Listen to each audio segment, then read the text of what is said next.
మొదటి ప్రశ్నకి సమాధానం అవునండి. రెండో మూడో ప్రశ్నకి సమాధానం మెగా డిఎస్సి నోటిఫికేషన్ త్వరలో జారీ చేస్తా అధ్యక్ష. ప్రతిపక్ష పార్టీకి చెందిన నాయకులకి ఇక్కడ ఓపిక లేదు కనుక ఒక విషయం చాలా స్పష్టంగా చెప్పదలుచుకుని, ఎందుకంటే నిరుద్యోగ యువకులందరూ ఆశతో మమ్మల్ని చూస్తున్నారు. వాళ్ళందరికీ నేను సమాధానం చెప్పాల్సిన అవసరం ఉంది అధ్యక్ష. నిరుద్యోగం మీద ఆయన మాట్లాడుతున్నారు.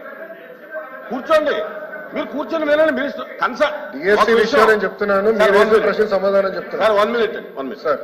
ఇప్పుడు మీరు ఏదైతే నిరుద్యోగుల గురించి అడుగుతున్నారో దాని మీద కన్సర్న్ మినిస్టర్ గారు మాట్లాడుతుంటే మీరు కూర్చొని వినాలి కదా.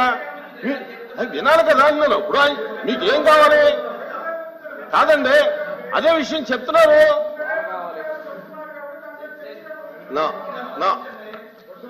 అధ్యక్ష, డిఎస్సి అనేది మీరు ఒక్కసారిగా చూస్తే గత ప్రభుత్వం ఒక్కసారి కూడా 5 సంవత్సరాల్లో ఒక్క డిఎస్సి కూడా వేయలేదు. ఎందుకు వేయలేదో వాళ్ళు సమాధానం చెప్పాలి అధ్యక్ష. డిఎస్సి విషయంలో ఒకసారి చూస్తే అధ్యక్ష, ఉపాధ్యాయుల నియామకంలో ఇప్పటికీ 1994 నుంచి చూస్తే అధ్యక్ష 2,60,194 పోస్టులు భర్తీ చేశాం అధ్యక్ష.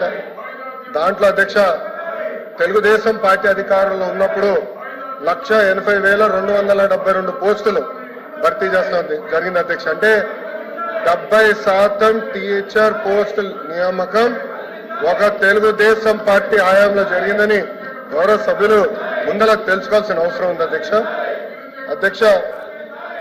మీరు చూస్తే గౌరవ ముఖ్యమంత్రి గారు కానివ్వండి, నేను కూడా మంత్రిగా బాధ్యతలు స్వీకరించినప్పుడు డిఎస్సి పైన తొలి సంతకం పెడతాం జరిగింది అధ్యక్ష. దాంట్లో భాగంగా 2/7/24కి టెట్ నిర్వహిస్తాం జరిగింది. 4,27,000 మంది అప్లై చేశారు.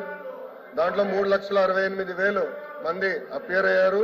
1,87,000 మంది క్వాలిఫై అయ్యారు అధ్యక్ష. మీరు చూస్తే 3/10/24 నుంచి 21/10/24 వరకు టెట్ కూడా పూర్తి చేస్తాం జరిగింది అధ్యక్ష.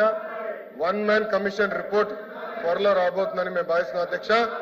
ఎట్టి పరిస్థితుల్లో మార్చి నెలలో డిఎస్సి నోటిఫికేషన్ ఇచ్చే బాధ్యత మన ప్రభుత్వం తీసుకుంటుందని నిరుద్యోగ యువకులకి ఈ సభ సాక్షిగా నేను హామీ ఇస్తాం జరుగుతుంది అధ్యక్ష. విచిత్రం ఏంటంటే నాకు వేసిన 2 ప్రశ్నలు ప్రతిపక్ష పార్టీలు, కానీ వాళ్ళు వేసిన ప్రశ్నల మీద చర్చించడానికి సిద్ధంగా లేకపోతే నిజంగానే చాలా బాధాకరం.